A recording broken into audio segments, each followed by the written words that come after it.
Hello guys, good afternoon, Har Har Mahadev. તો સ્વાગત છે તમારા મારા આજના નવા બ્લોગમાં. અત્યારે વાગેલા છે બપોરના 1 ને અત્યારે આપણે જવાનું છે ફરવા માટે. પણ પહેલાં આપણે જવાનું છે ધ રોયલ બાઇક કલેક્શનમાં વિડીયો શૂટ કરવાનું છે. આપણે જે ચિઠ્ઠી એટલે ઓફર રાખેલી હતી તેનું તો આપણે પહેલાં જાય રાહુલને લેવા સારું, ને પછી રાહુલ સાથે આપણે જાય ખેરગામ, ને પછી વિડીયો શૂટ કરીને આજે આપણે જવાનું છે ફરવા માટે. તો ચાલો તમને પણ બતાવું. ને આજનો વ્યૂ જુઓ તમે ખાલી, કેટલું ખતરનાક વેધર આવ્યા કરતું છે. તો આપણે પહેલાં જાય રાહુલને લેવા. તો અત્યારે મેં જતો છે રાહુલને લેવા માટે, ને રાહુલને લઈ લઈએ પછી આપણે જાય ડાયરેક્ટ ખેરગામ. અત્યારે રાહુલભાઈને ઘરથી લઈ લીધા છે ને અત્યારે અમે લોકો જતા છે ખેરગામ. આપણે જે વિડીયો શૂટ કરવાની છે તે વિડીયો શૂટ કરતાં બતાવી રાખીએ અને પછી ડાયરેક્ટ બનેરને વિડીયો બનાવીને પછી આપણે જે ધ રોયલ બાઇક કલેક્શનમાં 5 નક્કી ચિઠ્ઠીવાળી જે ઓફર રાખેલી હતી એમાં આપણે રાહુલભાઈનું પણ નામ આવી ગયેલું છે અને બીજા 4 જણના નામ આવેલા છે. તો વિડીયો શૂટ કરવાના બાકી જ છે, કારણ કે બધાને સાંજે 5 વાગે બોલાવેલા છે. એટલે એ લોકો આવે પછી આપણે બ્લોગ બનાવવું એ લોકો ને એ લોકોને વિડીયો પણ બનાવવાનો છે. અત્યારે જવાના છે આપણે ડોલ ઉપર ફરવા સારું. તો ચાલો તમને પણ ત્યાંના વ્યૂ સાથે એન્જોય કરાવીશું. તો ચાલો.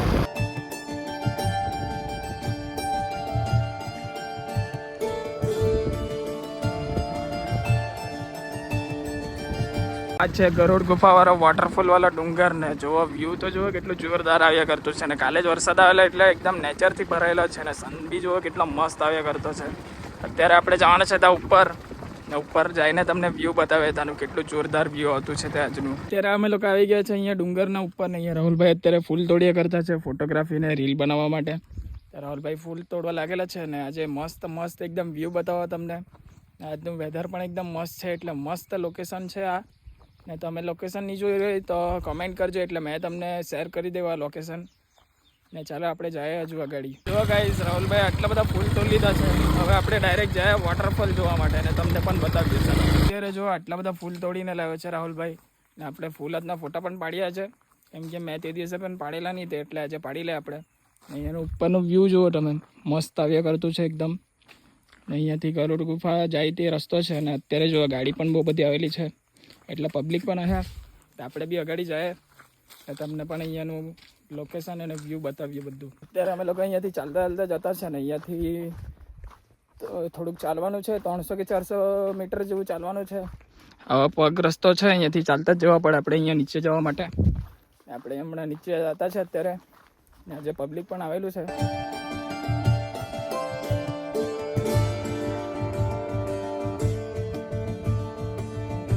અત્યારે ફાઇનલી આપણે પહોંચી ગયા છે ગરુડ ગુફા વોટરફોલ પાસે. ને અત્યારે પાણી પણ અહીંયાથી પડ્યા કરતું છે, કાલે વરસાદ આવેલો હતો એટલે. જો મેં તમને વ્યૂ બતાવું.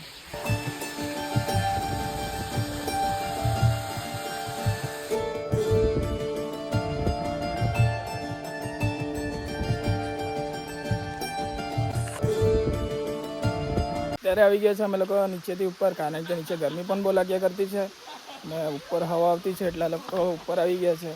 આ જો અહીંયા ગરુડ રહેતા હતા. આ ગરુડની ગુફા છે. આમાં પહેલાં ગરુડ રહેતા હતા જ્યારે માતાજી અહીંયાથી ગયેલા ત્યારે.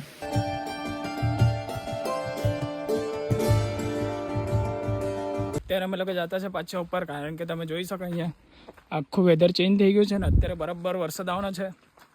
એટલે અમે ફટાફટ જતા છે ઉપર, કારણ કે વરસાદ આવે તો આપણે ભીનાઈ જાવ, એટલે ફટાફટ નીકળીએ આપણે અહીંયાથી.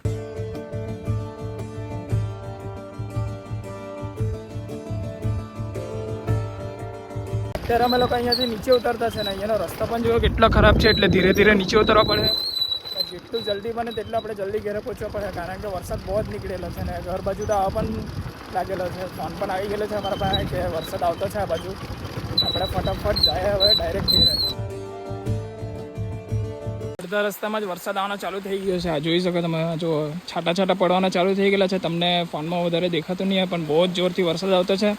ને વાદળ પણ આખા કાળા થઈ ગયા છે ને વરસાદ જેવો આવવા લાગ્યો છે જોરદાર.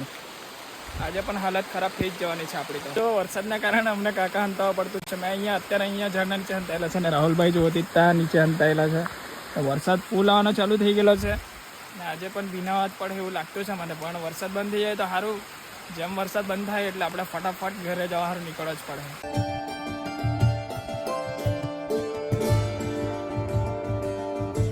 જોવા વરસાદના લીધે અમે લોકો કાં હંતાયેલા છે. અહીંયા ખેતરમાં તાડપત્રી રાખેલી હતી, પુરેટિયા ઉપર તેના અંદર આવીને અમે લોકો બેસી રહેલા છે મેં ને રાહુલ ને વરસાદ જો ફૂલ આવ્યા કરતો છે એકદમ જોરદાર. આજે તો પાછો રવિવાર છે ને આજે તો કયા ભગવાનને યાદો કરે કેમ કે આજે તો ભગવાન લોકો પણ બધા રજા પર જ હશે એવું મને લાગતું છે કારણ કે બહુ જ ખતરનાક વરસાદ આવ્યા કરતો છે. ये सब क्या देखना पड़ रहा है? अच्छा है मैं अंधा हूँ. થોડો વરસાદ બંધ થઈ ગયો છે તો અમે લોકો જરાક બહાર નીકળ્યા છે ને અત્યારે રાહુલભાઈ અહીંયા રીલ શૂટ કર્યા કરતા છે. વરસાદ આવે તેનો કોન્ટેન્ટ બનાવતો છે. ભાઈ રીલ શૂટ કરી લે ને વરસાદ એકદમ ઝીણો ઝીણો તો થઈ ગયો છે પણ બંધ થવાની રાહ જોતા છે અમે થોડીક વાર. જો બંધ થઈ જાય તો નીકળી જ જવા પડે ને જે ટુરિસ્ટ લોકો ફરવા આવેલા હતા એ લોકો પણ નીકળી ગયા છે અહીંયાથી એટલે આપણે પણ નીકળીએ પછી.